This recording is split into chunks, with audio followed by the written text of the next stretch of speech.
There's a great discussion happening right now in financial circles about whether it makes sense, whether it's actually to your advantage mathematically to do a Roth conversion during temporary market decline so that the growth then is growing in a tax-free account. Well, let's dive into the math and I'll share my opinion. Got that more coming up.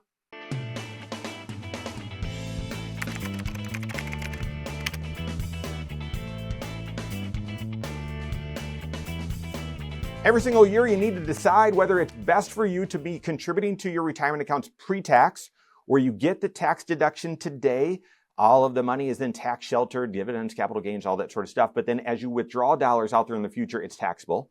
Whether that makes sense or whether it makes more sense for you to be doing the Roth. In the Roth, you don't get a benefit on your contribution today. All of the dividends, capital gains, everything is sheltered from tax. And then when you withdraw the dollars, you don't pay any tax on the growth. And you never deducted your contribution in the first place. So those withdrawals come out without tax. So you got to decide, well, which one is best? And guys, it depends on your circumstances. It depends on tax laws. It depends on your goals. It depends on projecting out your future. You've got to analyze this. And then every year you need to just confirm, well, have my situation changed? Have the tax laws changed? Does it still make sense for me to, contribute pre-tax or contribute Roth? You need to make that comprehensive financial planning decision. And then on top of that, you also need to be looking for opportune times to do Roth conversions. And that's where you shift dollars, transfer dollars from the pre-tax side of your 401k or your IRA, traditional IRA, over to the Roth. And yes, I know you can do backdoor Roths, a different strategy for different content, done a lot of content on that.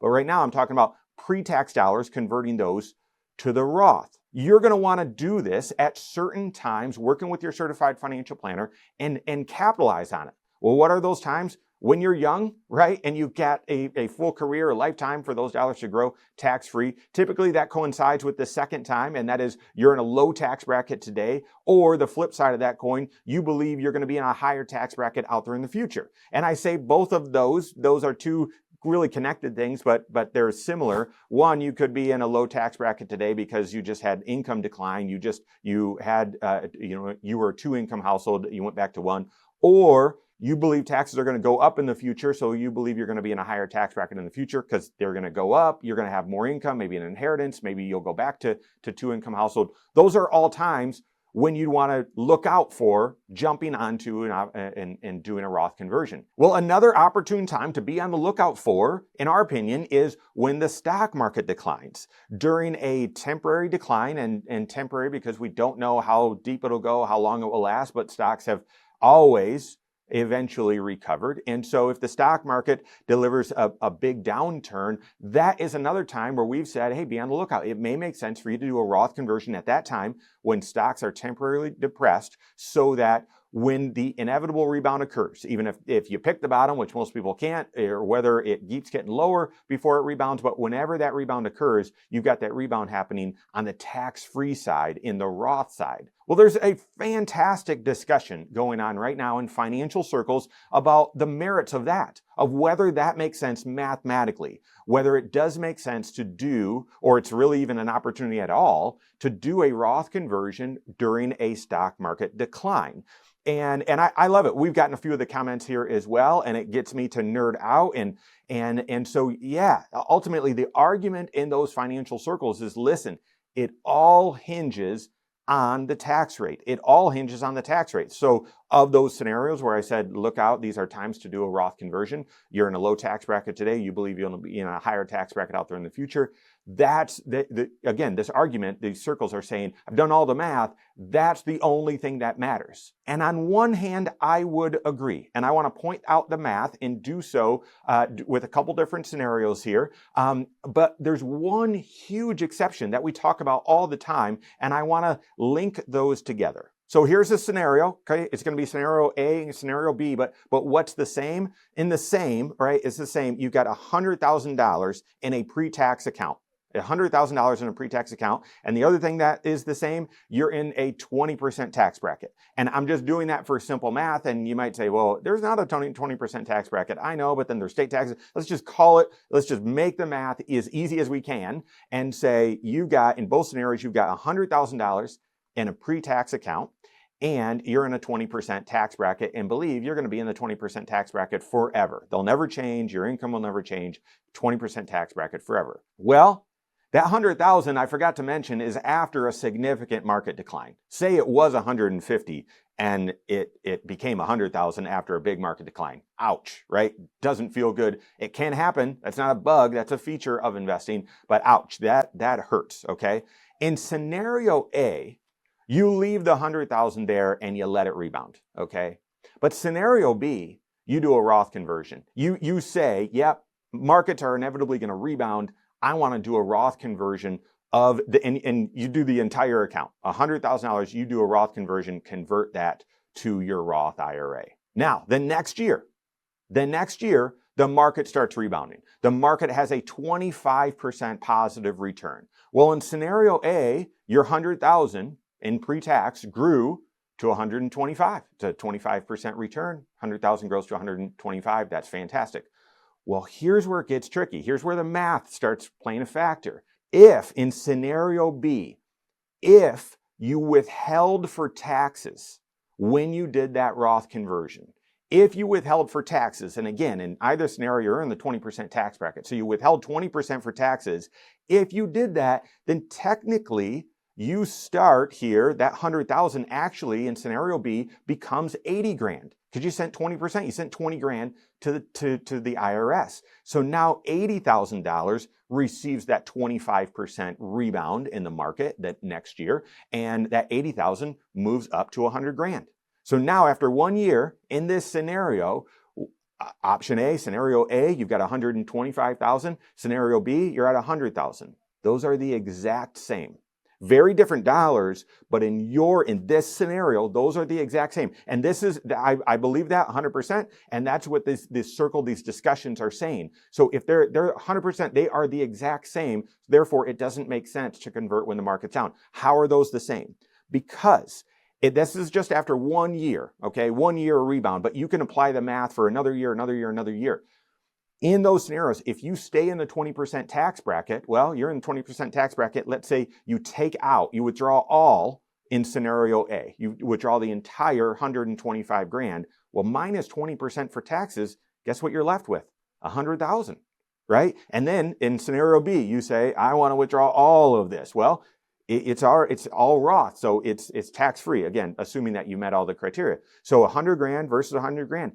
It's the same, and that's the argument in these circles, and I completely agree with one major exception. And that exception is I strongly dislike, I would discourage, I would say it's a last resort to withhold taxes on a Roth conversion.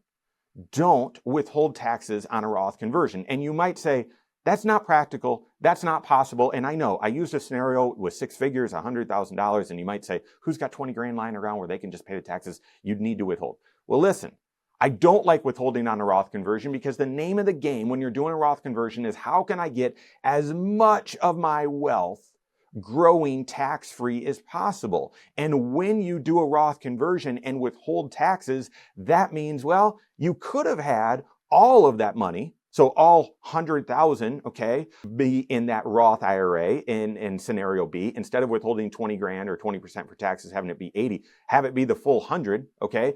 That would be, if you could do that, that would be the way to get the most amount of money on the Roth side of your wealth and growing tax-free, not withholding for taxes. And you might say, again, I don't have that much cash lying around. Well, that might dictate how much Roth conversion you do. What are your other options? We've done lots of content, maybe a half dozen videos on this very thing. Like I would want you to avoid doing a withholding on a Roth conversion if you can stand it. It would be a last resort. What could you do instead? Use cash if you've got that laying around, if you've got extra cash laying around, or maybe you build up cash intentionally for this because you know you're doing a Roth conversion. Maybe you've got a refund. You typically have a refund or extra withholdings and you want to eat into that. Maybe you choose to increase your withholdings coming out of cash flow and that helps you cover the taxes. Maybe you've got some other investments. Maybe you parlay a Roth conversion with a donor advised fund or a way to itemize your taxes and you create a bigger deduction and then you add this income and therefore that neutralizes the tax.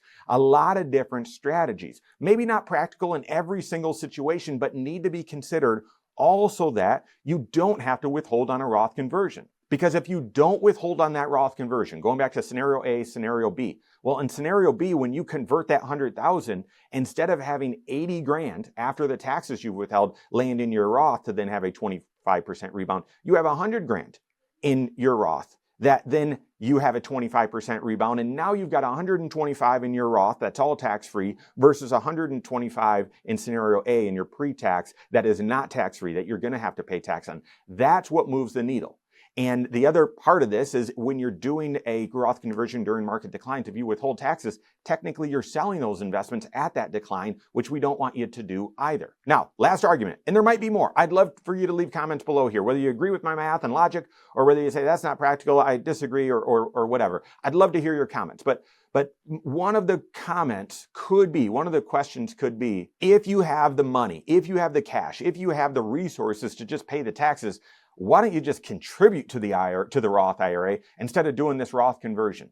Yeah, you might need to wrestle with that with your CFP. However, what if you can't contribute to a Roth IRA because you're early in retirement and you don't have any income and you're looking and saying, it makes sense for me to do a Roth conversion, but I want to get money from my pre-tax side over to my Roth side and build wealth in tax-free, but I can't contribute to a Roth. Well, you can do a Roth conversion, even if you're retired, no income. Maybe you have too much income. You make too much. You can't contribute to a Roth. Maybe you're asking the question, well, I've got $5,000 of cash. How do I use this $5,000 to get as much of my wealth growing tax-free as possible? Well, I could contribute, or I could do a conversion and use this $5,000 to cover the taxes. Yeah, there's a lot of different reasons why you might say, no, I've got the resources, I've got the cash to pay the tax. Let's do a conversion instead of just a contribution. Work with your CFP on that. Because the math is right. It all does hinge on the taxes. What tax rate are you in right now? What tax bracket will you be out in the future? What will tax laws be out there in the future? It really, really hinges on that. However, you also need to consider, how are you covering the taxes on a Roth conversion? And, we didn't even mention, if you're younger than age 59 and a half, doing withholdings on a Roth conversion is a big mess because it's penalized as well. So work with your certified financial planner on that. In these financial circles, the math around all of this is right. However, in real life, it doesn't need to be the only answer. There's a different way, there's a different approach. Work with your CFP on that. If you don't have a CFP on your team, you can contact one on my team. Find us online, Korhorn.com. That's Korhorn with K, wisemoneyshow.com. You can find us there as well, or give us a call, 574-247-5898. All right, there you have it. Go out and take your next wise step in your financial life.